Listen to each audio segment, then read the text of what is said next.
Hello, everyone. Welcome back to Extra Milestone, your weekly film anniversary podcast where we take a trip to the past to discover the classic films that have made the cinematic landscape what it is today.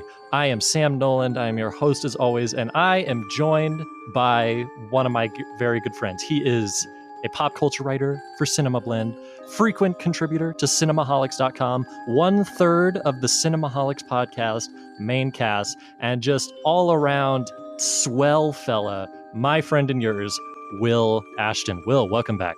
Hey, thanks for having me back on. It's always a pleasure.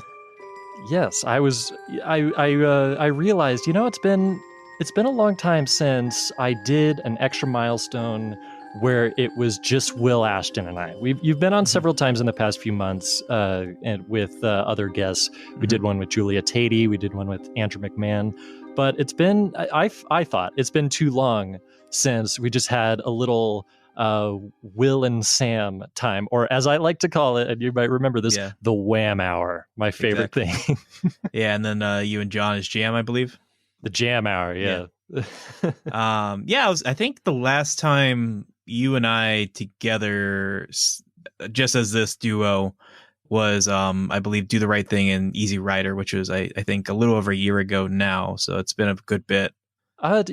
It's actually not that. We did another episode the month after that for September, which was On the Waterfront and Do the Right Thing. Oh yeah, you're right. Yeah, my bad. And we've done Cinemaholics, just the two of us, a couple of times. I think most recently we did was when The Gentleman and The Color Out of Space came out. That was a lot of fun. I always enjoy a little one-on-one time.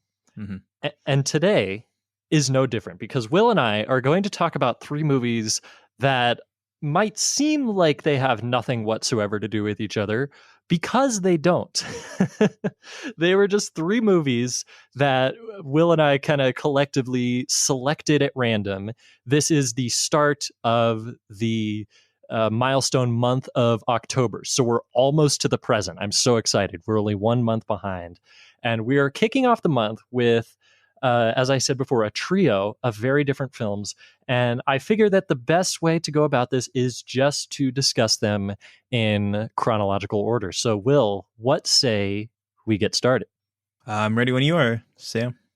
I am ready as I'll ever be, because the first film that we are discussing, released in October of the year 1980, 40 years ago, the second feature film by director David Lynch.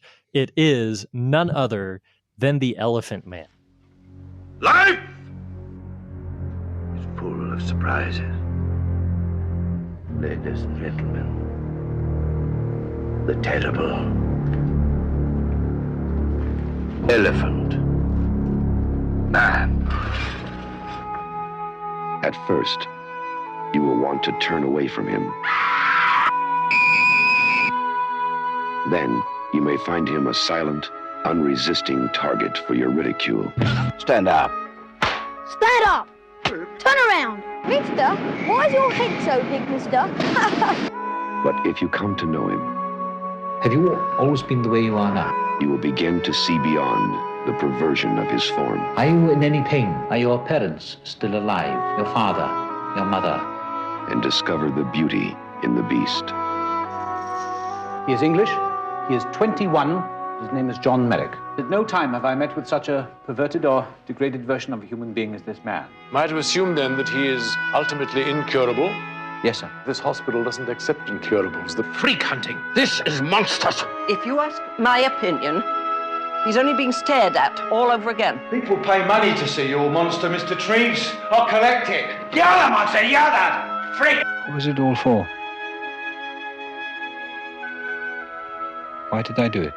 And perhaps for the first time, you will understand the true meaning of courage and human dignity. I am not an animal. I am a human being. You're not an elephant man at all. Oh, Romeo.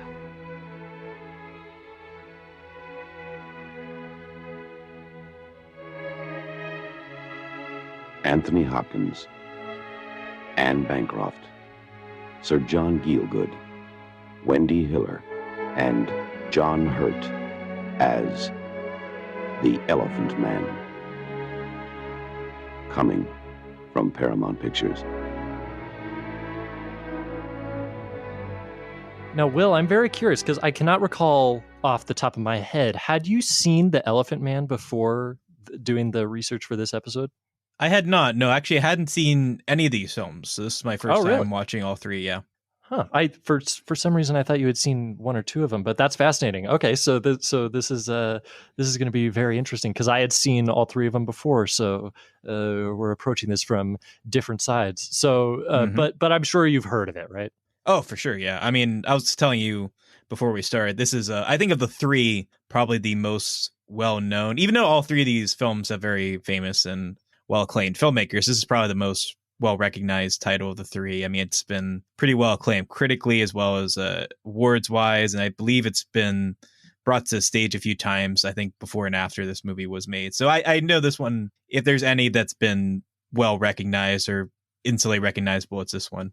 Yeah, and if you haven't heard of the movie specifically, there's actually a decent chance you've sort of taken in some of the ways that the Elephant Man has sort of seeped into the popular culture. It's a movie that gets kind of referenced a lot, just when it comes to telling this kind of story, which we'll obviously get into. But people fear what they do not understand. This is kind of one of the examples of that.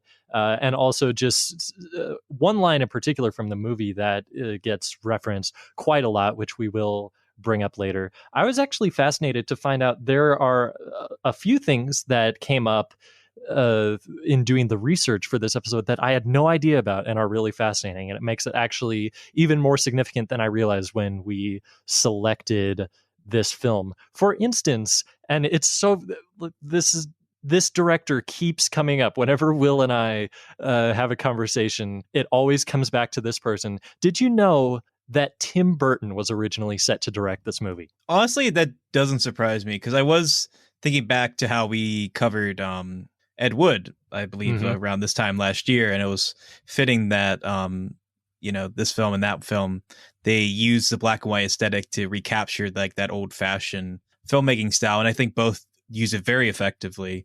That makes me nostalgic for how film is just so good at being black and white. And then when I see digital versions, black and white, not that all of them are bad per se. Like I think like say Roma looks very good in black and white, even though it's shot in digital, but like it just something about being shot on black and white and on film just looks so crisp and so good. Like just compare a normal, like whatever other recent film that's shot in black and white to like The Lighthouse.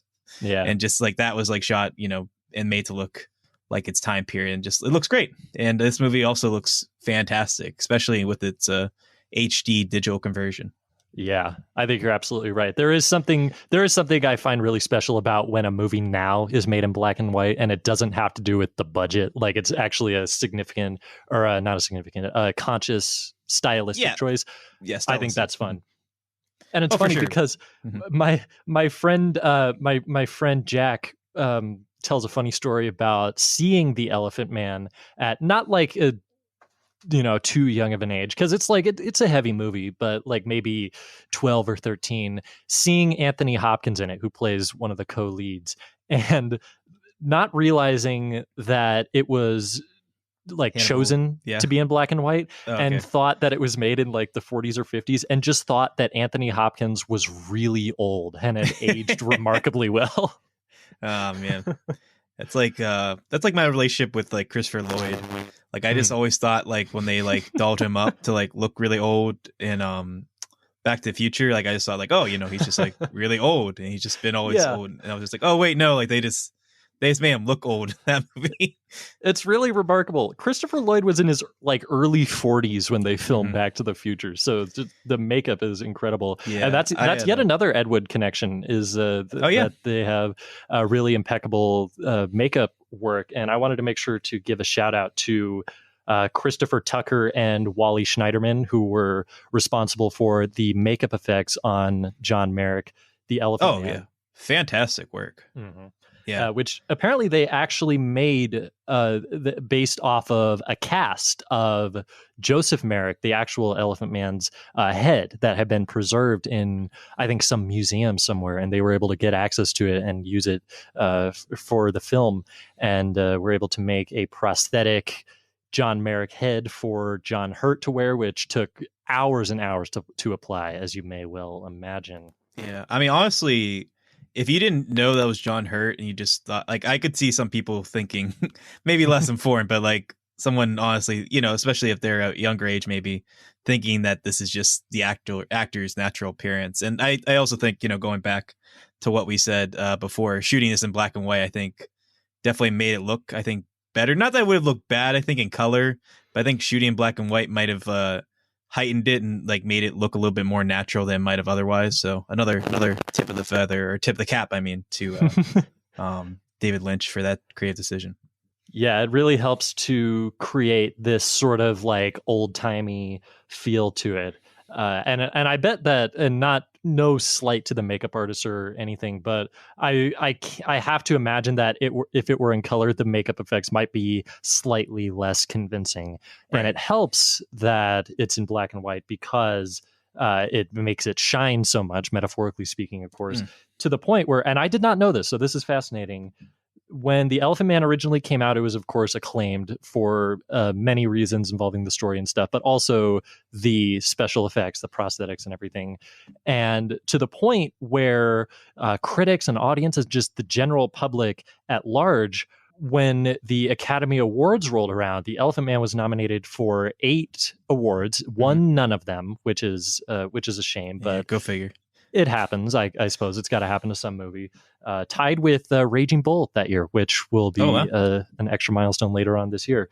But the Academy received an enormous amount of backlash for not acknowledging the wonderful special effects and makeup work in The Elephant Man. And that was what created the Best Makeup and Hairstyling Academy Award the following year. This is where it sprang from. I had no idea. Yeah, no, I had no idea either. Mm-hmm. And a few other just little fun tidbits that I really love about this movie. Did you know that although uncredited, Mel Brooks is technically an executive producer on this movie? Yeah, actually, no, I did actually hear that once before, but I believe if I'm wrong, you can correct me, but he took his name off this movie because he was afraid that if his name was attached, people were going to be like, oh, this is like a comedy, like it's a funny film. And then it was obviously meant to be a very, not that it's like always serious, but it's a drama. Like it's a serious topic and it's treated quite seriously. Is that the reason why he took his name off, if I'm not mistaken? No, you're exactly right. Mel Brooks, he insisted on that because it was financed through his production company, actually, and I'm forgetting the name, by Brooks Films, which is the production company he had at the time, and was a fan of the script and said, yeah, let's do it, and gave it to David Lynch. And it is at this point where I must correct myself. I'm so embarrassed. Tim Burton was not almost set to direct this movie. I was thinking of the second film that we're going to be talking about on this podcast. So a little tease for that. So I apologize for that. If you've tweeted at me already, then I apologize, and I will take it head on. I mean, to your credit, though, I could see him being involved with both of these films. Although I do think this was 1980, right? Mm-hmm. Yeah. So this is before Tim Burton had directed anything. Yeah. He would have been like late teens, early 20s, I believe, at that point. Yeah, somewhere around there. Yeah, because he was like 25 or 26 when he made Pee-wee's Big Adventure. And that was, I think, 85, if I remember correctly. So it was. Yeah, so he would have been, I mean, obviously, films have been made by filmmakers that young, but I don't think a studio film would have been. I don't think Elephant Man would have been a film made by a 20-year-old, I guess. Yeah, not to this level, at least. So I apologize for that little factual inaccuracy, but so be it. Nobody's perfect. So that is that. And Yeah, it was after 3 years after Eraserhead came out. David Lynch had produced actually a lot of shorts, which he still produces to this day. Animated shorts mostly, but also a lot of live action ones, many of which I've seen, including some of the ones that were released this year. But this was David Lynch's sophomore feature, effectively speaking.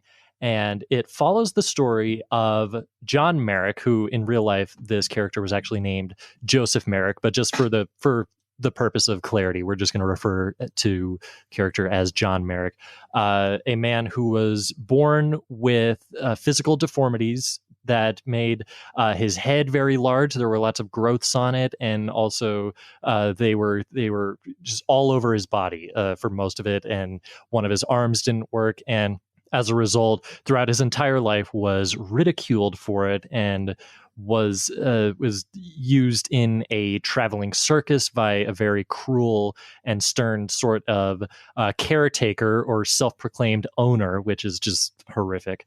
And the movie picks up where Dr. Frederick Treves, played by Anthony Hopkins, discovers John Merrick and decides to take him in. And Treves is an accomplished surgeon at a hospital in, I believe, London, I want to say.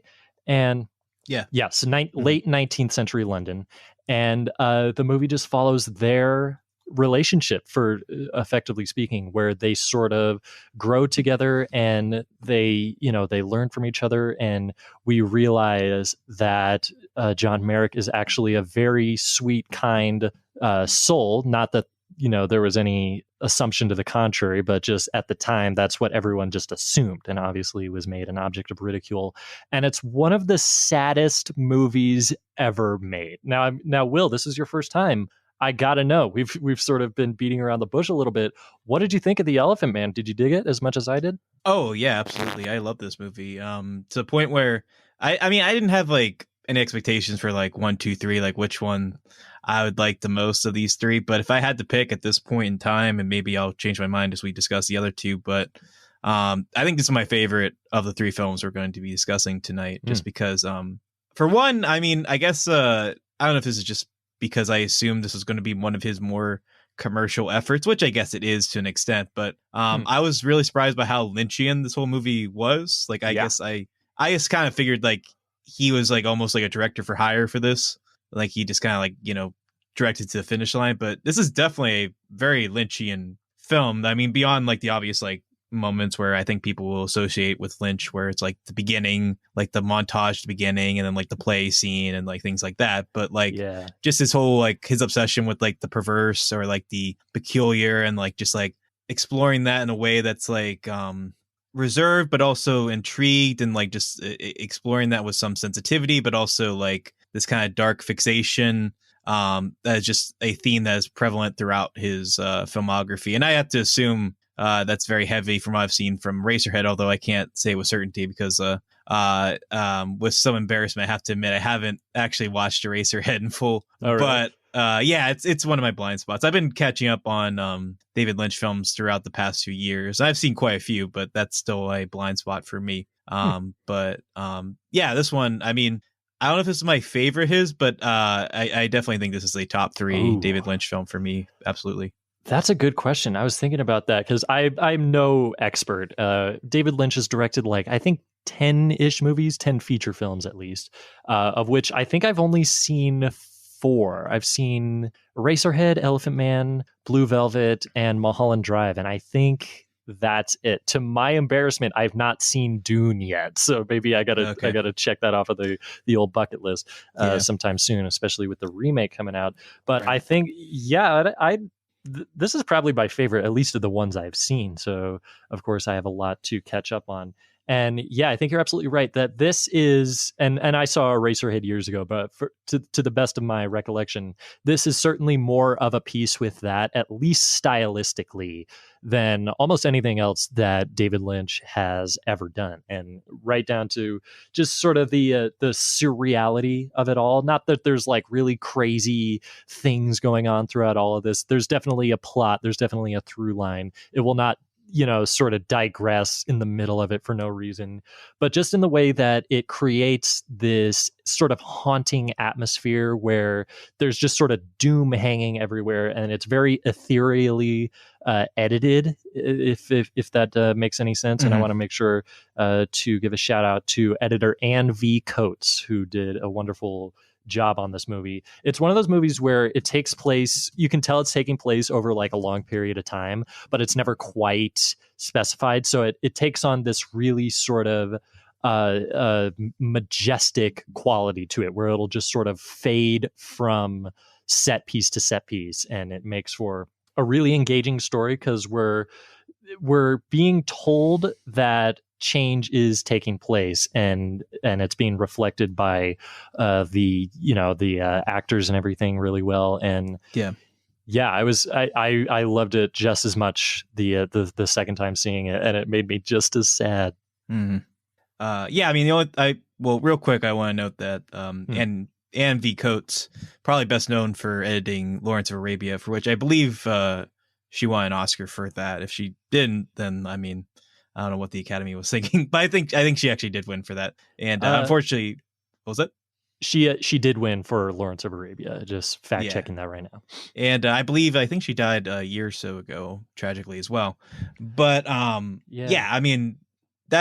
for me, that was what took me aback the most, was just the very Lynchian aspect of it. But at the same time, I do think, when I say Lynchian, I don't mean to like put anyone off if you're not particularly a fan of his style, because I know he can be maybe a little bit divisive as far as his like later work, like you said, Mulholland Drive and like Inland Empire can be not really everyone's thing, or like the most recent season of Twin Peaks.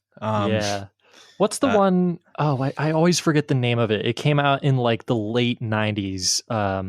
Lost Highway. I haven't seen that one, but I've heard that it's very sort of obtuse and hard to just sort of grasp the whole as thing. well as Fire Walk with Me, the Twin Peaks movie prior to the new season, is also considered a bit of a divisive film as well. But in any case, like if there was ever a David Lynch film that would show my parents, I think it would be Elephant Man, not Elephant Man. But I do believe my dad has actually seen Blue Velvet, so do not watch that one with your parents. I didn't watch that with him, but he has seen it, and I have seen it on separate occasions. But that is one hell of a movie. I can't wait to talk about that. What was that, 86? So next year. I think that one actually might be my favorite David Lynch, or the ones I've seen at least. But that's a good one. But beyond the technical aspects of the film, which we've already discussed, as well as like the makeup and stuff, I just think the core of the movie really is just the simple, familiar, but also just ultimately very sweet and very endearing friendship / I guess father-son dynamic between Anthony Hopkins' character and John. And just the absolute incredible performance that John Hurt gives. Beyond just the makeup, he just really transforms into this character in a way that is obviously meant to be very sympathetic for the reasons we suggested, very sincere, but it doesn't ever feel like cloying or false. And I think that's really a tribute to David Lynch's prowess as a filmmaker, even just early on, is that he's able to coax so much warm and gentle emotion without becoming ever like too hokey or like corny in any particular respect. Just really bringing out the sincerity of the story while also being stylistically very astute. And few directors, if any others, can really pull that off as well as David Lynch. And I think that's just a credit to his mastery, even as a sophomore film, that he's able to accomplish that so astoundingly. I think you're absolutely right. I think the word that I would use to describe this movie, particularly in comparison to other David Lynch movies, is approachable. As I mentioned before, it does it's not intensely surreal or avant-garde in the way that it presents its story. Like it's not difficult to follow along with this at all. And although it does tend toward sort of, as I said before, kind of the majestic, kind of the odd presentation, a little macabre kind of attitudes sprinkled throughout, it definitely has a through line, and part of what makes that so effective, as you mentioned, is the acting. And I want to make sure to give a big shout out not only to John Hurt, who we've gotten, who we've praised a lot, but also Anthony Hopkins, who I think does not get nearly as much credit. John Hurt was the only actor nominated, and rightfully so. But I think Anthony Hopkins could have also been very easily nominated, because what I like about Anthony Hopkins' character is that he's living in this time where, as we see, a lot of the characters throughout the movie are very intolerant, particularly just sort of the vagrants, sort of the hoodlums that are frequenting the London streets late at night, who humiliate and ridicule John Merrick at numerous points throughout the film. He's living in this ignorant time, for lack of a better phrase, as we're looking back on it from a relatively modern lens. And I like that at the beginning, when we meet Anthony Hopkins, he's not already like this sort of enlightened figure. Like, he's certainly not as cruel as say the circus owner or whatever it's called. His interest in John at first is very academic. Literally, he's teaching at a school, is a professor of anatomy, as a matter of fact. And obviously, this is a very unique case. And so literally presents John to a class full of students at one point. And so abnominally. Sorry? And abnominally. Yeah. What I'm trying to say. I like it. Yeah. But what he slowly comes to realize is that this is a very intelligent person, and this is a very a person who's been injured mentally and physically all throughout his life. And I like how he's abrasive at first. I like how he's just saying, like, speak, damn you, why don't you speak? And then slowly comes to realize, like, no, I've got to use honey rather than vinegar here, to use a metaphor. And over the course of the film, starts to develop this real respect for just how pure of a soul John Merrick is. And I think that is really what makes this work more than anything else.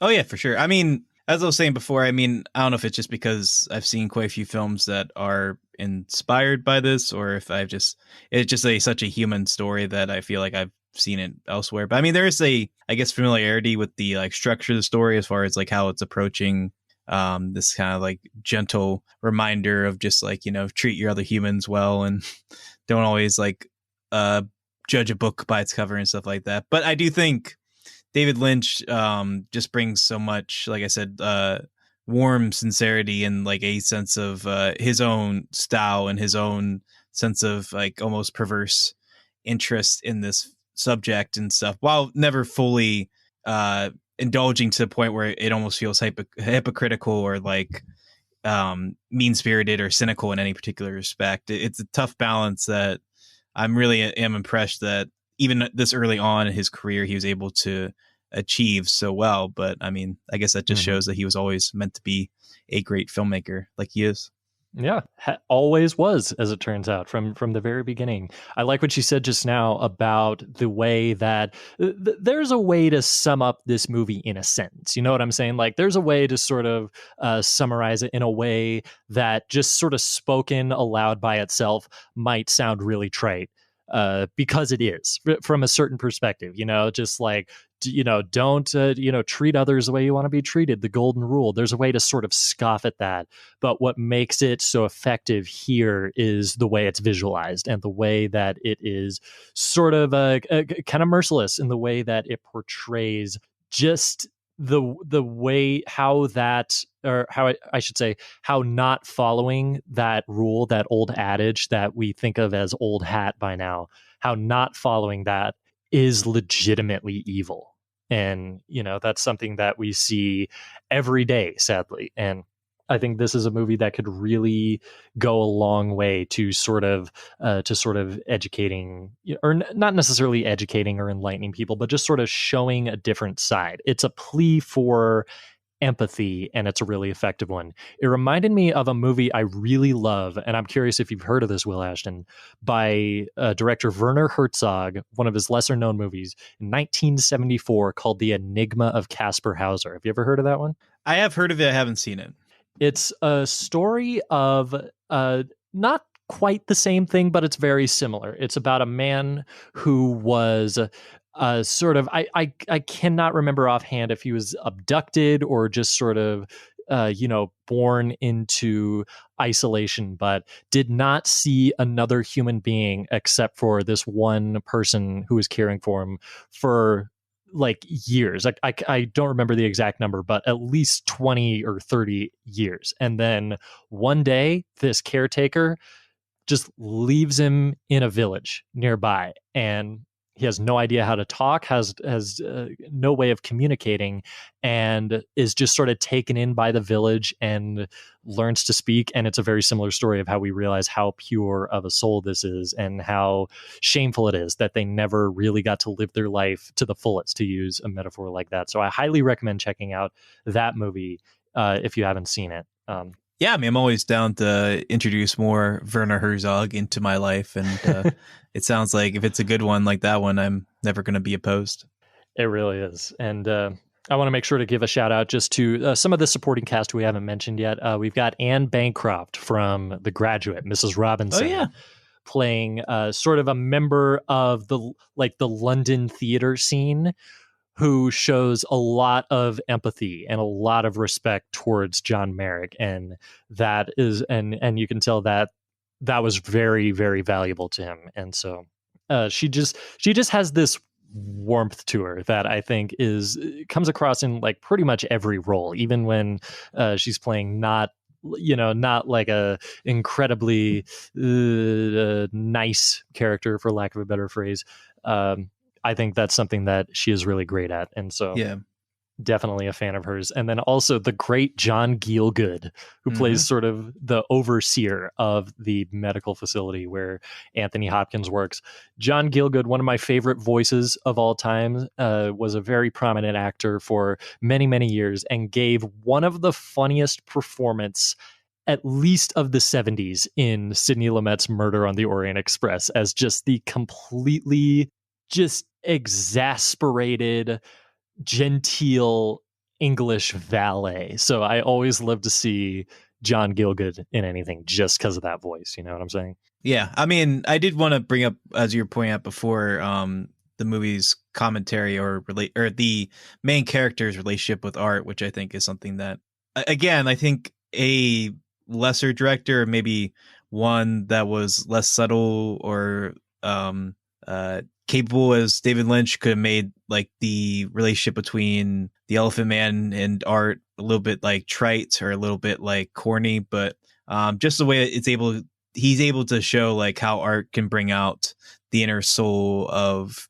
the like less fortunate or the misunderstood is something that's conveyed rather simply, but also quite eloquently throughout the film, and it brings a part of some of the most emotionally resonant parts of the end, which I think is one of the key reasons why it works really well. And one of the things I just ultimately wasn't expecting, I guess, from the film. And I guess that is a very Lynchian touch as well, which I obviously very much appreciated. Yeah, I you said it all right there. I think it's great. We see that, just how much of a caring soul John Merrick is for not only those around him, but just sort of the world around him. And so that's something that we can all really appreciate, I think. So, Will, unless you had any final thoughts on The Elephant Man, what do you say we move on to our second feature? Yeah, I mean, the only thing I would add, and this isn't anything related to the film, just a matter of now that I have seen the film, and I will say, I mean, you mentioned already that like my only, I guess, real disappointment with the film is that I couldn't have the power of that, like, I am not an animal scene, because it's just been so, I guess, incorporated and regurgitated throughout pop culture that, like, that moment couldn't be authentic for me watching it. It's just like, oh, I just think of all the like times it's been referenced in pop culture, and like I've even said that line without really knowing like what the context was in the movie. You know, I mean, I guess it was robbed of that power, but it's like that's only really a small scene, and that's not even like the climax of the film. That's just like a very memorable, but not like fully incorporative scene of the finale. But yeah, I mean, I would say, you know, I mean, even if you only know the movie from that scene and think you know it just from that, definitely still seek it out, because it's way more than that one little scene. But yeah, and I think there could have been a little bit more, I guess, reflection from Anthony Hopkins' character about like his nature with the Elephant Man, and just thinking back, and like there's like one scene where he's just like, am I the very thing that I was trying to avoid in the first place? And that, like, you know, he is introducing his friend now to the medical establishment, but is he just doing the thing that he took John away from? And I think that's an interesting idea that's like brought up, but then never really brought to its conclusion, I guess, later on. That's just like a idea that's spurred out and then just not really drawn much upon, at least in my opinion. I don't know if you disagree with that or not, but I would like a little bit more reflection on that, but it doesn't obviously make or break the movie. I just think that's something I would have theologically like to explore a little bit more. But other than that, I would still be very curious to see wherever the hell Bradley Cooper's I was gonna say stage. I've seen pictures of Bradley Cooper playing the Elephant Man on stage, and it just seems very silly to me in stage version. But I would be curious, especially after watching the film, to see whatever he brought to the performance, because I just can't imagine Bradley Cooper as the Elephant Man. But especially more so, I guess, after watching the film. But that was on the back of my mind watching as well. I'm sure it's very sincere. I'm sure it's okay. But yeah, it is a very strange thought just to consider, like, yeah, that was a thing that happened. And so, yeah, I guess that's just part of history. In regards to what you were mentioning about sort of Anthony Hopkins' through line, I actually hadn't thought about that, but now that you mention it, I do think that there is a little bit what I was mentioning more about kind of the free flowing nature of the plot and just the way it goes from one scene to another with no real transition or anything. I think that's a feature, and I think it can also be a bug at times. It makes the movie feel not necessarily anticlimactic, but it feels like there could have been a little more to the ending. Like, you get to the end of the movie and it doesn't really feel like a conclusion. It feels like just a little something is missing. So that's probably my only flaw. So I think that you're definitely onto something with that. But in spite of that, as you said, still a really great movie. Definitely check it out if you haven't seen it yet, and you'll be glad you did, I can assure you. Yeah, and I don't know if you've mentioned this before, if it's in the show notes, but available in the Criterion channel, and also for free, I guess, on Pluto TV. Yeah, that's a one of those services that plays ads throughout it, so there will be a few interruptions, but yeah, that is where to find it, and also various other streaming services. So. Yeah, I don't know if it's a version that's on Criterion, but I know there is a 4K version that just got released. I saw that when I was doing research for it. Yeah, I believe the first 10 minutes, the 4K the 4K version is on YouTube if you want to just watch and compare. But it's apparently out or soon to be out. So if that's available to you, definitely seek that out. Good to know. I didn't know that, actually. One last thing that I want to bring up, and this kind of blew my mind. I was watching the movie, it ended, the credits came up. I saw in the credits Dexter Fletcher. I was like, what? Get out of town. Turns out, yeah, it's that Dexter Fletcher, the director of Rocketman and the semi-credited director of Bohemian Rhapsody. He's the kid, the assistant to the evil ringmaster. Yeah, because I know he was an actor before he became a filmmaker, and I think he was in some of Guy Ritchie's films. Yeah. So, yeah, I mean, certainly surprising, but not entirely surprising for me. It's just the last place I would expect to see that name show up in the credits, but that's the magic of Hollywood. So I think that is really exciting.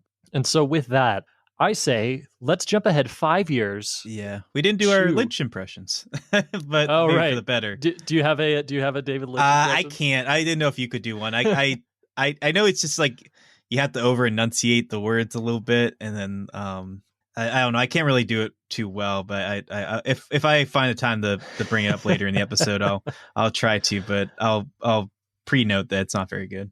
I have to admit that I have not like practiced at it at all, so I would have to do it. But yeah, from what I remember, it's just sort of this very specific, thought out speech pattern. I sound more like John Malkovich when I'm doing it. Yeah. What I liked about your David Lynch is that it sounded like John Mulaney doing an impression of David Lynch, which is quite amusing thought. So what's with David Lynch anyway? Yeah. Who does that guy think he is? Yeah.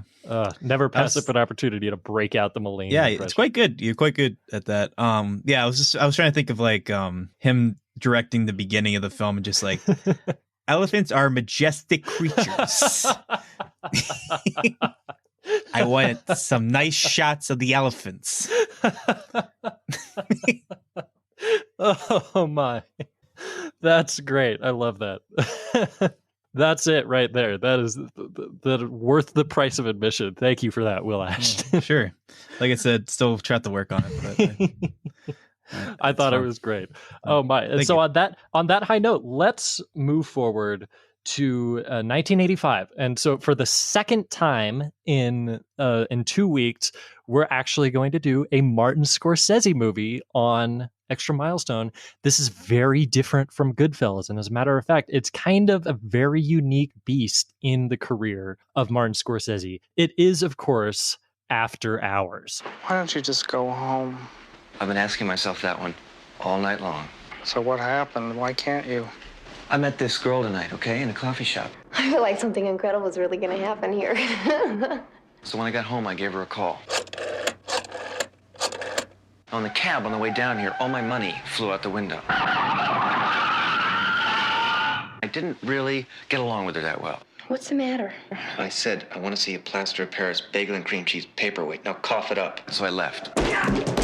Gigi! So I haven't got enough money to get home until I meet this bartender who wanted to lend me the money. That's all right. That's all right. Forget it. It's all right. Good boy. So I go back to the girl's apartment, but her roommate's really pissed off at me for the way I treated her friend. This the guy? Hi. So I march right in there to apologize. Come on! But she'd already killed herself. I was too late. Oh, wow. Lighten up. What is this? I'm in big trouble. I mean, big trouble. Now, this part, you're going to say, oh, you're lying to me. Don't lie to me. But it's true. Mohawk this guy. I couldn't believe that. It's him. Tell him. It's not my fault. I didn't do it. I got to tell who you didn't do what. Help! Help! Help! Call the police! What's with you? Are you nuts or something? Luckily, there was this girl who saw the whole thing. You're dead, pal. And what? So now she's the one in the Mr. Softy ice cream truck who's trying to kill me. They're all trying to kill me. I mean, I just wanted to leave.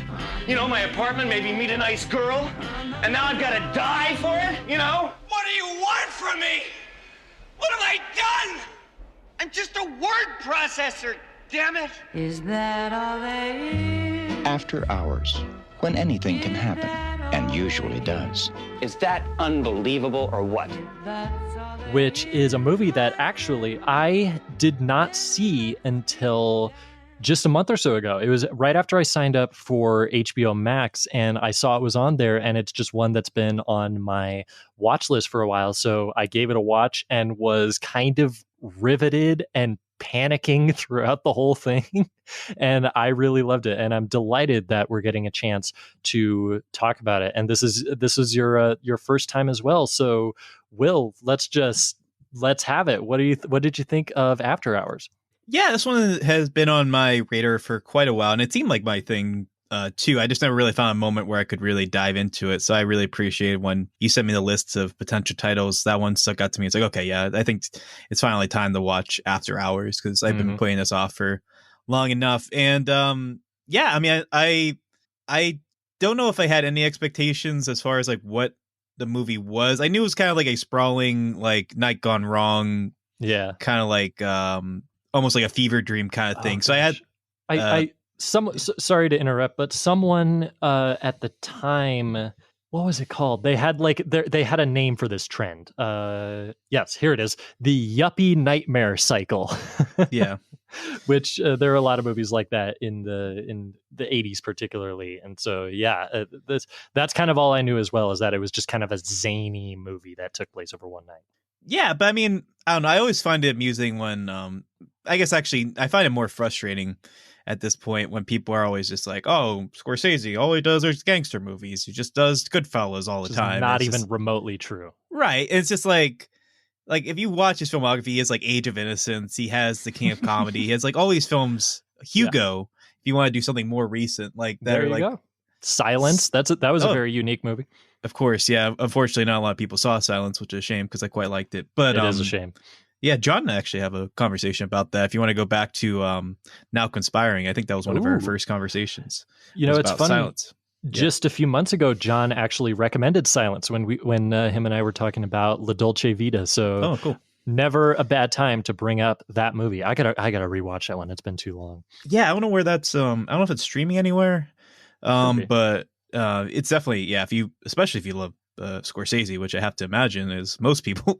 And if you have as much Catholic guilt as I have, and we'll sit down and then I guess enjoy is not the word, but process revel. That. Revels is a great word for that. But yeah, I mean, my biggest takeaway from watching this, especially coming off of King of Comedy, which is if not my favorite, then certainly one of my top 3 favorite Scorsese films, that I really just wish.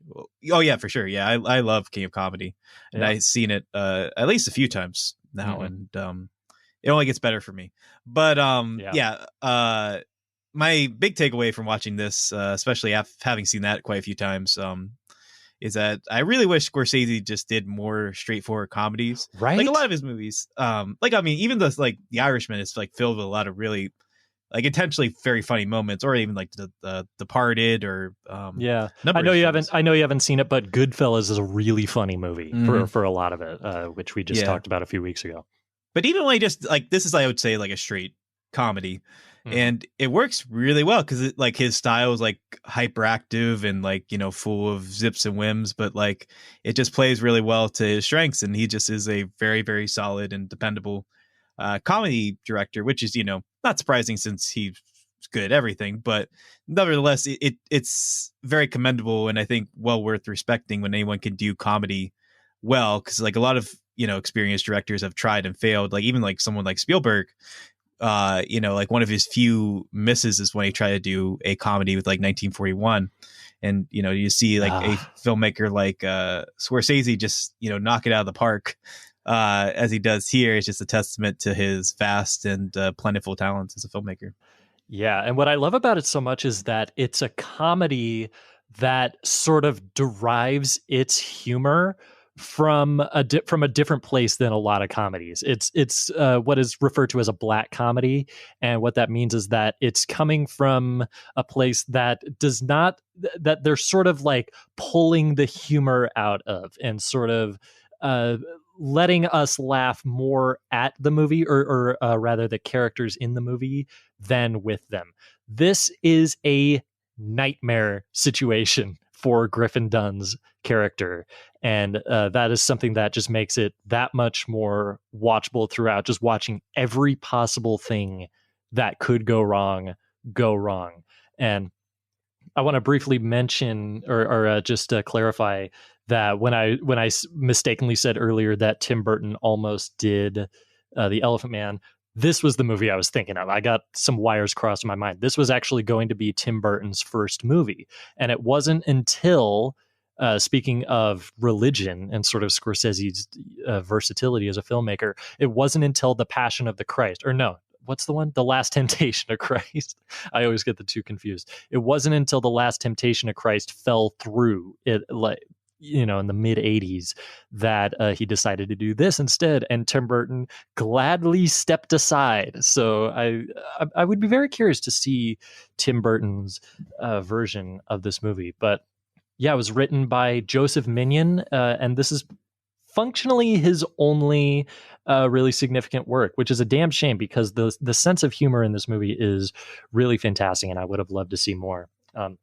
But Will, I'd like to sort of put you on the spot just a little bit here. It's been actually a couple months since I watched this. You just watched it today. Mm-hmm. So why don't you take point here? Just give the listeners sort of a quick rundown of what the movie is actually about, if they don't know. Sure. Yeah. The broad strokes of the plot is that we follow a kind of well-to-do upper New York kind of guy named Paul who gets off of his day job, goes to read his book at a local diner, and he acquires the notice and interest of a young woman who I believe was played by Rosanna Arquette. Yep. And they spark a little fling. There's easy chemistry going on there. But as the night goes on, they're just kind of oddities that start to happen, just like general like things that make less sense as they go along. But our ample lead just kind of plays along as much as he can throughout. But he follows through with his intentions of meeting up with this woman that he just met. They spend a sizable amount of the night together. They get to know each other a little bit. And then things start to take a turn for the worse shortly thereafter. And our lead tends to meet a lot of colorful and offbeat characters who, as it turns out, are all sort of connected either already loosely or not so loosely, or they tend to know each other or get to know each other through their mutual distaste in our lead character. And then we just kind of follow through his perspective, how the night goes from bad to worse over the course of several hours. In really bizarre ways, too. That's the thing I like the most about this movie, is the way it goes from simple things like, oh, you know, my last $20 flew out the window and now I don't have any cash, to being encased in plaster and captured by Tommy Chong and Cheech Marin, who are like raiding a basement at one point. Right. And it feels completely natural. Like it never feels jarring in any way. Yeah, and I was trying to think, like, because, like, you know, when I saw they were in it, I wasn't sure if it was like they would be playing off each other in the traditional like Cheech and Chong fashion, or if it was just like they would be playing a little bit straighter. But they're just basically Cheech and Chong in a Martin Scorsese movie, which is just very amusing and fun. It's like I was trying to think, like, this movie is so tied to the 80s, I don't think you can or should make a remake of it. But I was like, if a version of this movie were made today, like, who would that be? Would that be like Will Ferrell and John C. Reilly? Would it be like, who would be the duo? I think Key and Peele would be funny. Actually, no, you're really right. I think it would probably be Key and Peele. Just for their kind of like easy chemistry together and how quickly they play off each other. But I mean, it just in addition to all the other absurdities and bizarre choices in a good way that are seen throughout the film, it's just like, oh, and Cheech and Chong are here. And I know they're not playing Cheech and Chong, but it just kind of feels like they are. They might as well be, you know? Sure. I mean, the only difference is that they don't smoke weed as far as we see. Not that we see. Yeah, I was going to say.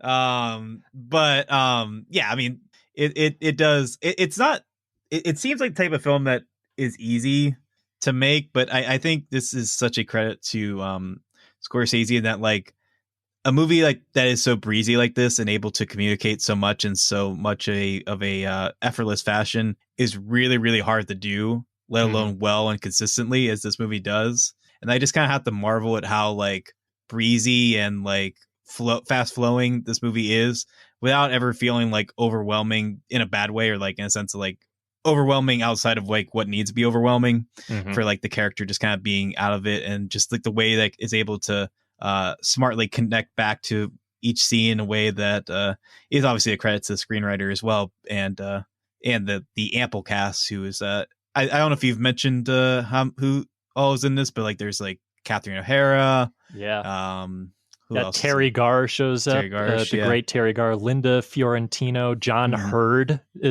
plays a bartender in this who's just trying to make a deal with Griffin Dunn, and it never works out, and it's just hilarious and stressful all at the same time. Right. And I actually thought that was at first I thought that was a guy from Full House. What's it like? I forget the guy's name. Oh gosh, I forget too. Let me see here. But you know who I'm talking about? Like the blonde hair guy that does like all the impressions. Yeah, let me see.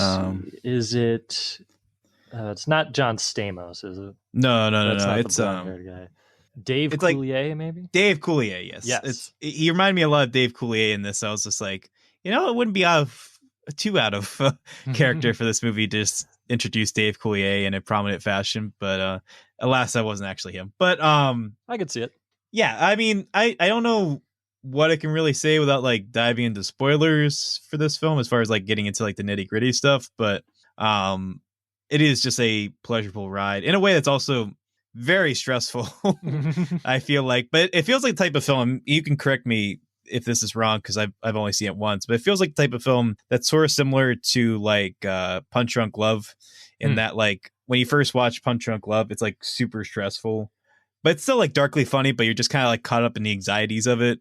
But when you rewatch that movie, it just becomes funnier because you kind of know what's happening. You're just paying attention more to like the silliness and like the things that are just goofy and like absurd about the film. And I imagine that's the relationship one has when rewatching the film. Is that true?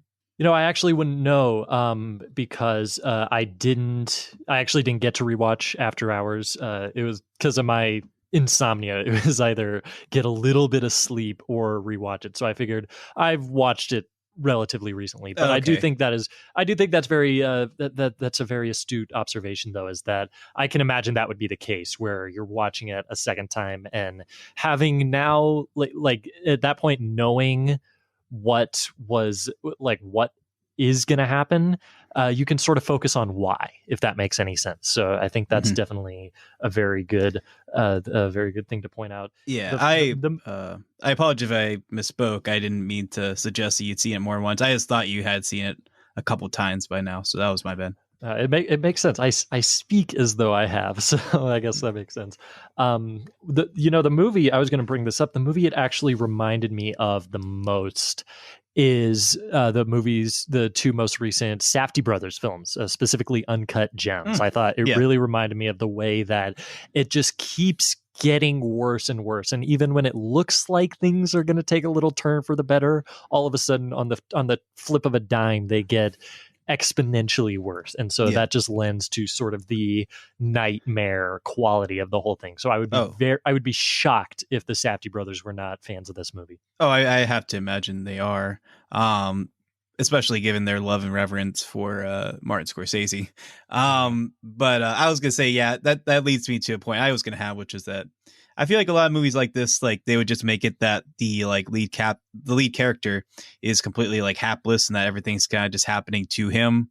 And that he just kind of like is the dupe, the guy that's just being like thrown around by some like unknowable god or something, but like some otherworldly force. It's the poor bastard movie. But I like this movie. Like it took me a while to appreciate this, but like a lot of the things that happen to him are like the result of his bad decisions, or like his like poor temper, or like his just irrationality, and then he just kind of like has to suffer the consequences half the time. And also it's just like a lot of like bad luck or things that he didn't know, like things like the tax fare or the toll fare going up like without him knowing. Obviously that's like him, like those are circumstances outside of his control, but the fact that like if he had just not raised his voice and like had a pleasant evening with this woman in the first place, none of this would have happened. And like little things like that. I was going to bring up that exact thing, how he's this guy, he's like, he has a desk job. He's not like a bad guy by any means, but he's just kind of a boob, you know what I'm saying? Like just kind of a schmuck. Yeah, exactly. And just sort of gets like that one night and realizes like, oh my gosh, like there's so much potential for inconvenience, just for lack of a better word, everywhere. And so it's almost like you can imagine this kind of thing maybe happening to a bunch of characters. This is a little bit of a stretch, but it's almost as if it's just sort of like your one night of repentance, just for whatever sins you commit throughout your daily life. I think that's could be definitely a little bit of Scorsese's Catholic mindset going into this. Yeah, I would love to read the theory that like this is just like him in purgatory and like his good or bad decisions inform whether he goes to heaven or hell. That's just like what this movie is. But I mean, I don't think that's how it was made, but I could see a way of like that's how like everything kind of connects together and that like there's like a loose logic to everything and like there's an otherworldliness to like things just kind of happening or falling into his lap basically. Yeah. But yeah. Yeah, I really love. I know you kind of touched on it earlier, but that is kind of the thing that really makes it takes this movie from like being kind of just a funny comedy to being like genuinely really clever and well thought out. Is not just the thing that the things that happen, but the way they all interconnect and build upon each other. Events that seem like they would have nothing to do, but eventually they converge, and it's seamless, and yet it's really impressive the way that it's able to do it. So that's a credit, of course, to Joseph Minion, the screenwriter, and Martin Scorsese, who did some rewrites on the movie. But yeah, I think it's a really fun time, but it's also not like the best time. You know what I'm saying? Like it's a movie that will sort of get your heart racing. And I think that it's good to find one of those that actually succeeds at that. You know what I'm saying? Yeah, I mean, I could definitely see, like, I think most people like or respect it, but I feel like you have to, like, really dig this thing for it to be, like, your absolute favorite Scorsese film, I think. Mm-hmm. I know a couple people who said that it's, like, in their top 3. I know one person who at a point even had it as their number 1. So I'm like, yeah, I can see it. It's really unusual among Scorsese's filmography. Well, so I mean, like, if this were, like, a lesser filmmaker, this could easily be their best film. The fact that Scorsese, I think, makes it like maybe like high to middle tier for me. Yeah. But I mean, that's just like, again, that's just a credit to how good of a filmmaker Scorsese is, at the fact that like, I don't know, like, I don't even know what I would consider his best film. Like, I think my favorite would change a lot as well. But yeah, just the fact that he's able to just pull this off, and it's just like another really good film for him. Like he can just do this and just, yeah, it's like another, just another hit, just another film. Yeah. I like it. I would honestly, you know what?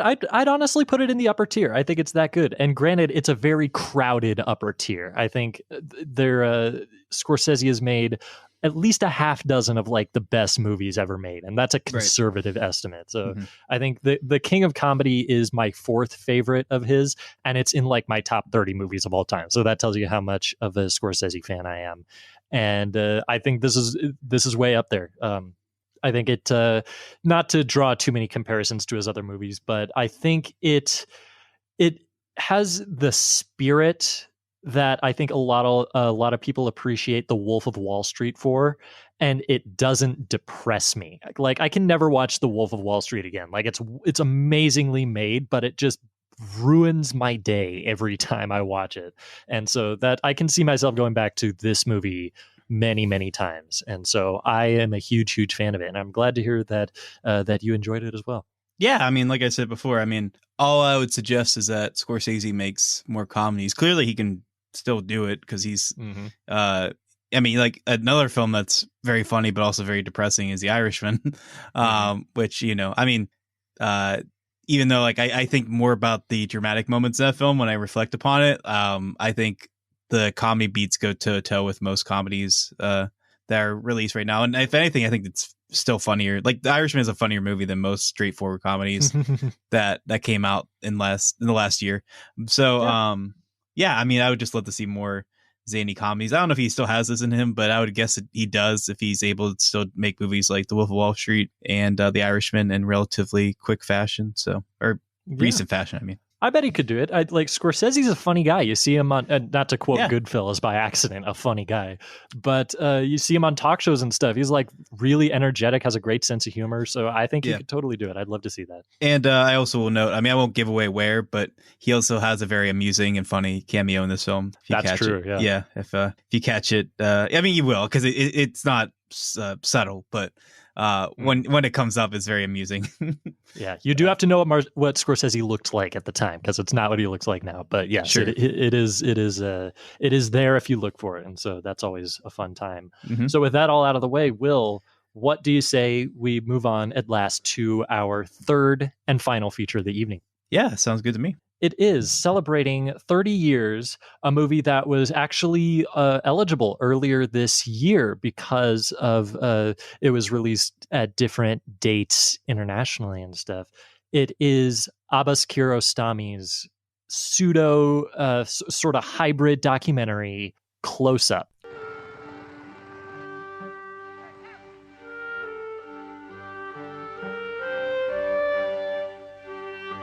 Which, as I said, was released in 1990. And it was released in Iran. It's an Iranian film in February of 1990. So it was actually eligible for the month that Pinocchio ended up winning, way back at the start of this year. But it was released in the US, if memory serves. I'm going to fact check that real fast. But it was released in the US in October, thus making it eligible for discussion this month. And of course, as we've stated several times, this was your first time with this one as well. So, Will, I gotta know, what did you think of Close Up? And also, I want to ask, what did you know about it going in? Pretty much next to nothing. I was That's a good way to go.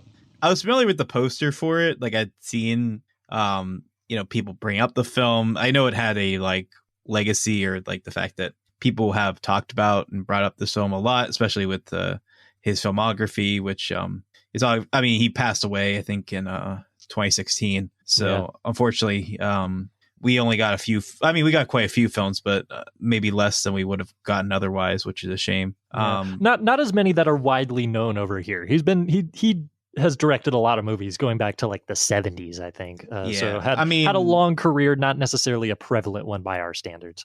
Right. I mean, I think the one that's probably the most well known outside of this one is Taste of Cherry from 1997. Mm-hmm. The one I had seen and was most familiar with was Certified Copy, which is one of his later to last Still films. need to see that. I feel so bad. It's really good. I mean, especially if you love the Before trilogy. It's similar in vein to that. And quite a enjoyable film and very sweet and pleasant from what I remember, and also rich in its themes and very full of life and commentary and such.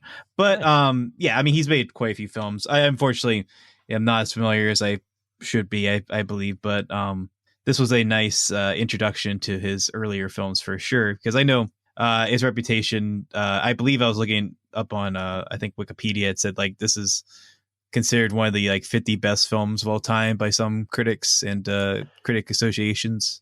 It was. I think that was the Sight and Sound poll in 2012. Which I mean makes sense, because I mean they definitely have high standards, to say the least. And so I was like, well, if they like the film, surely it's probably pretty good.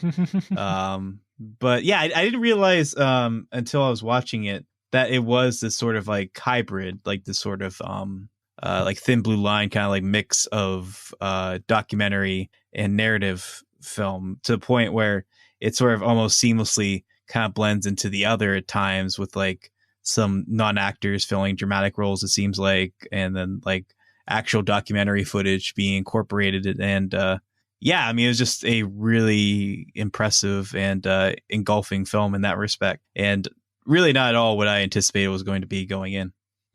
That's very interesting. So I want to acknowledge what you brought up in a second, but just to sort of clarify what the movie actually is, in case someone doesn't know, Close Up tells the story of a man. Let me see if I can find his name here, and I apologize if I pronounce this incorrectly, but Hossein Sabzian. I'm positive I got that incorrect, but was a man who impersonated a rather famous Iranian film director, Mohsen Makhmalbaf. And what he did was he entered this family's home posing as this director, and they didn't know what the director looked like, so they had no reason not to believe him, and just sort of assimilated himself into their lives, into their home lives, saying like, this house would be a wonderful shooting location for my next film,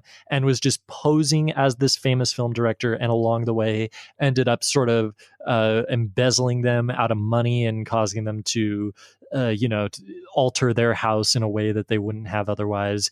And eventually a reporter, let me see if I can get the name here. A reporter catches on to this and arrests the man under charges of fraud.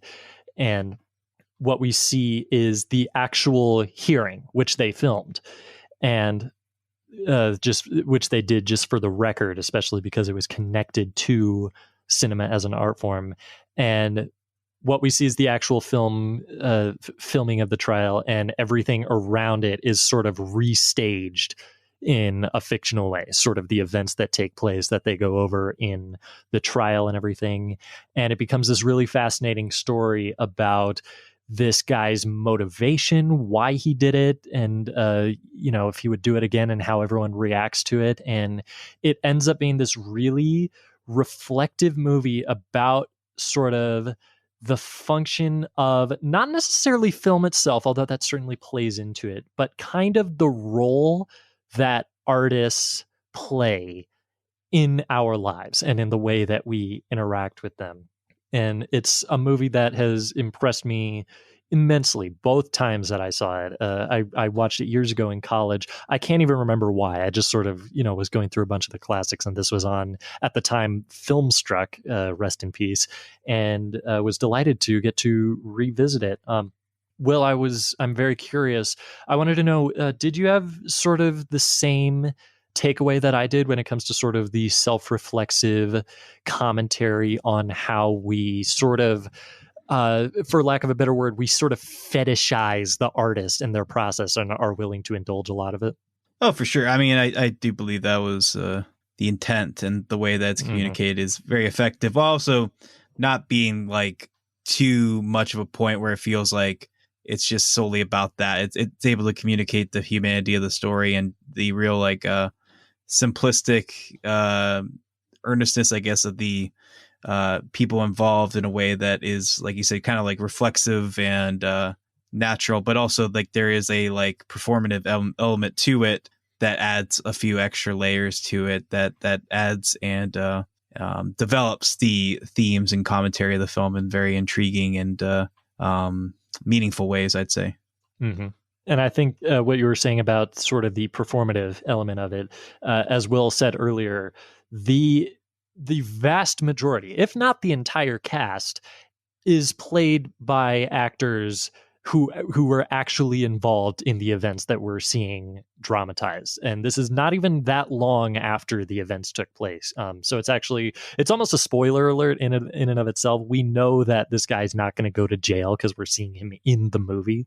But it adds just this other layer of nuance to the idea that, yeah, film is used to sort of construct stories right before our eyes. And you can tell that is kind of what this character, this person impersonating a famous director, has sort of keyed into. How the art of cinema, by showing us something, by visualizing everything, by sort of transporting us to a world, it kind of, when you find a movie that understands you, it feels like a miracle, you know what I'm saying? And obviously everyone has different experiences when it comes to this. These are the kind of things that we hear him bring up in the trial, the way that this director really spoke to him personally, and to get to live as that person, even though it was all fake, all a lie. That was kind of fulfilling and a really definitive experience. And as the movie goes on, we start to understand that this is not a malicious person, as I think a lot of the people involved may have assumed at first. And so it's sort of a flimsy connection, but a connection nonetheless to the Elephant Man. I think it's another one pleading for empathy for this specific person, saying like, let's just hear this side of the story, like this is unusual to say the least. And I think it's really human in that way, even though like this guy did, commit crimes to technically speaking. There is a fraud and perhaps even theft involved. So I like that the man has no illusions about that. It's like, yes, I did wrong, and I'm remorseful for it. So there's a dignity to this movie, and there's sort of a willingness to understand that makes this movie really wholesome, and at the end of the day, kind of heartwarming to watch. Did that come across to you at all, Will? Oh, absolutely, yeah. I mean, like I said, I really didn't know what to expect going in, and so I was just ultimately very taken and appreciative of the movie's very simple but elegant graces throughout. And also, obviously, just the fact that like it's not even like the biggest trial. It's just like kind of like a like more of a like oddity trial than like anything else that happens throughout the film. But our filmmaker here, Abbas, you might have to help me pronounce the last name. Abbas Kiarostami. Kiarostami is able to find the like a lot of other directors, I guess, could have communicated this in a somewhat like humorous or ironic fashion, and like kind of just like, oh, look at this weirdo like pretending to be like somebody he doesn't even know and like doing all stuff. But there is like through his very sensitive but inquisitive lens is able to communicate and search for like what is exactly the motive behind this guy, and like what's going on to inspire him to do this. Is it something that's just like very simple that just got out of hand, or is there like a like more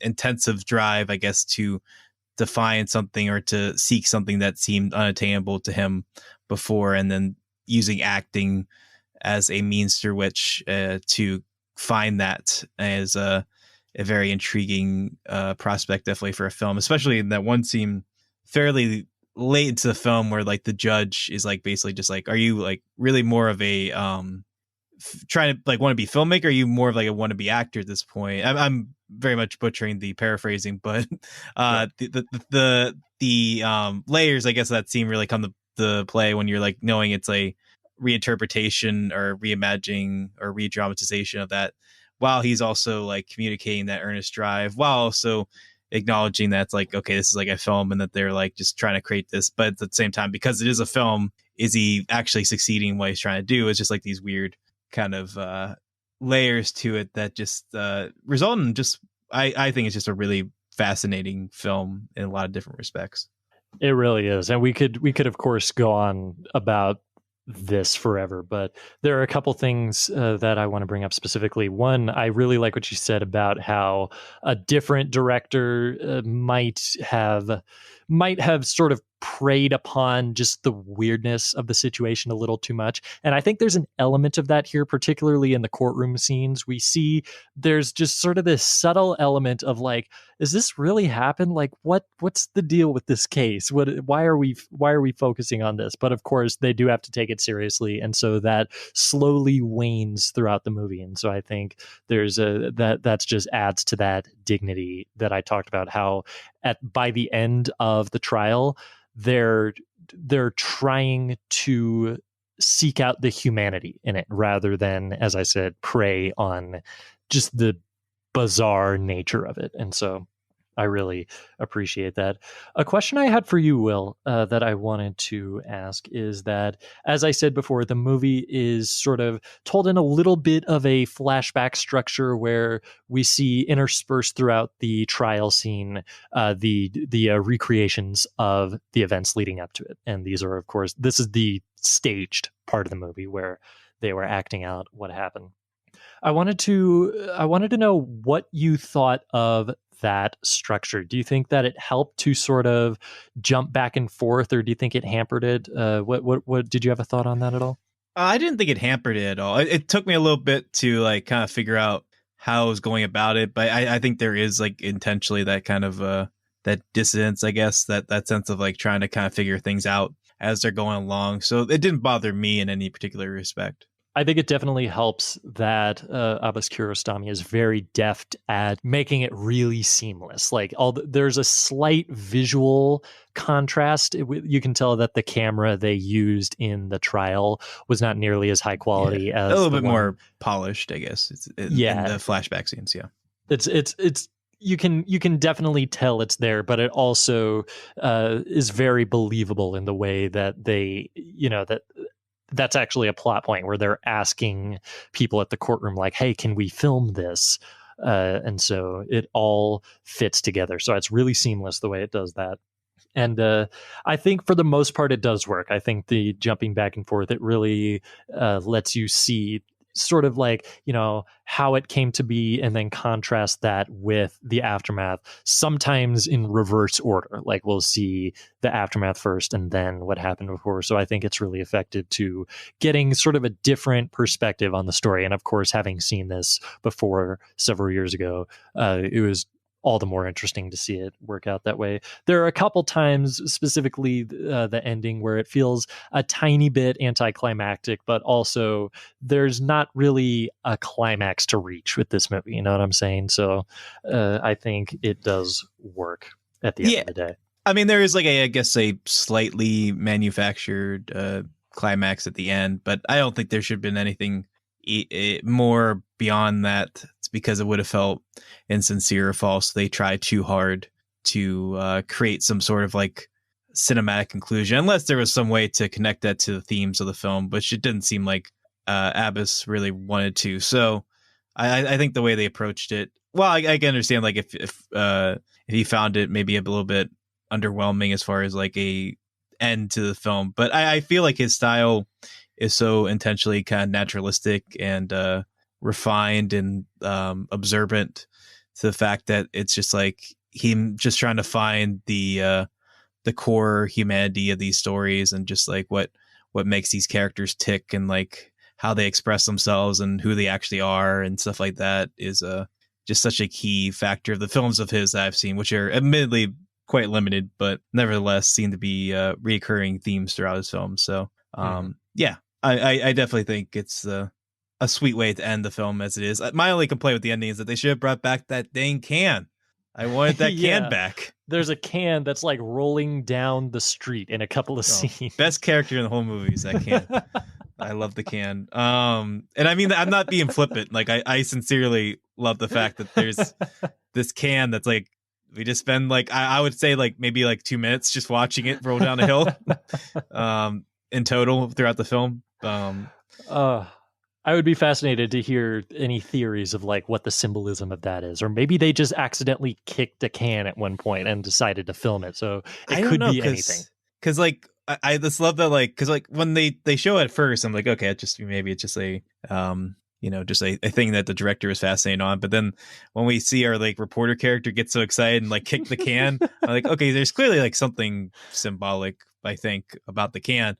I just don't really know what it is, but it amuses me nonetheless. Yeah.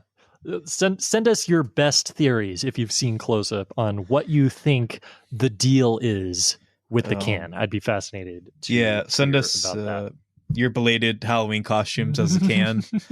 I know it's the hot item for Halloween this year. 30 years later. Yeah. I love it. So you know what? Speaking of the filmography of Abbas Kiarostami at large, there is a movie that I don't get a lot of chances to recommend, but every time I do, I make sure to seize the opportunity. Is a movie that was not directed by Abbas Kiarostami, but it was written by him. It was released in the year 2000, and almost no one has heard of it. And indeed, it's actually kind of impossible to find. So it might be kind of pointless to recommend this. I saw it back in the Filmstruck days. It was on there for a brief period.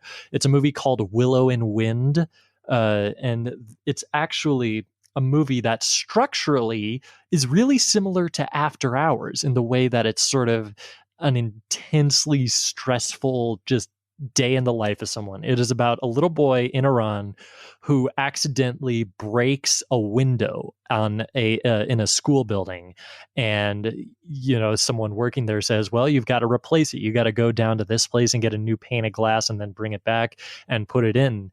And it's just the journey of this young child just going about doing that. And it just so happens to be the day of a very harsh and windy storm. And of course, you're dealing with a large pane of glass. It gets really stressful, and it's incredibly empathetic and just really, really remarkably suspenseful and well done. So I don't know where it is. I don't even think it's available anymore. But on the off chance that anyone listening ever gets the opportunity to see that, I can't recommend it enough because I really, really dig it. Well, I was just going to say, I mean, the film that I was reminded of a lot watching Close Up was This Is Not a Film. I don't know if you've seen that, but it's another Iranian film that I believe was directed by Jafar Pahani. It came out, I believe, in 2011, and that film it's a similar film as far as like exploring the relationship between film as an art form and then film as like a political tool, as far as like acknowledging like the ways in which we can use film to give a voice to people who can feel powerless or without a voice, or just finding empathy through film. But that one is like a literal memoir on film, in that like it's him justifying his case and like trying to establish his sense of morality or innocence in a way that's like, it feels very intense because it's obviously like a film that like is not meant to exist under the government regulations. That's why it's called This Is Not a Film. But that was a film I kept thinking back on when I was watching Close Up. So if you get a chance to check that one out, definitely worth your time. Yeah, that's another one of the ones I've heard the title so much. I know it's a recent classic and just haven't gotten around to it. So I got to make sure to add that to the old watch list that is constantly growing. But yeah, Will, unless you had any final thoughts on Close Up, I think that's our show. And I think it is about time to sign off. What do you say? I would agree with you. Cool. So with that in mind, Will, Ashton, why don't you let the listeners know where can they go on the internet if they don't already know? Where can they find you? Sure. Well, you can follow me on Twitter at the Will of Ash. Just my general thoughts and musings and general wherewithouts, I guess.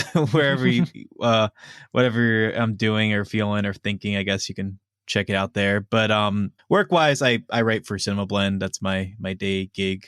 And I also write for cinemaholics.com. And also I do the main podcast, Cinemaholics, with John Negroni and Abiel Jesse. So you can be sure to check that out if you haven't already. But I'm assuming most people who listen to Extra Milestone are already cued into Cinemaholics at this point. I would assume so, but you never know. There's every episode might be someone's first. So I think that's true. It's always good. I'm also on Twitter. I'm on a little bit of a hiatus. I don't know how long that's going to last, but I am on there at Nolan Sam. That's pretty much the same deal. I host this show every week, and two others on the Cinemaholics Patreon account. For as low as $2 a month, you can hear Adonis Gonzalez and I review every Alien and Predator movie with Game Over, man, and review every episode of the classic Twilight Zone TV series on A Nice Place to Visit. So come on over, check us out there. It's a really fun time. We hope that you'll join us.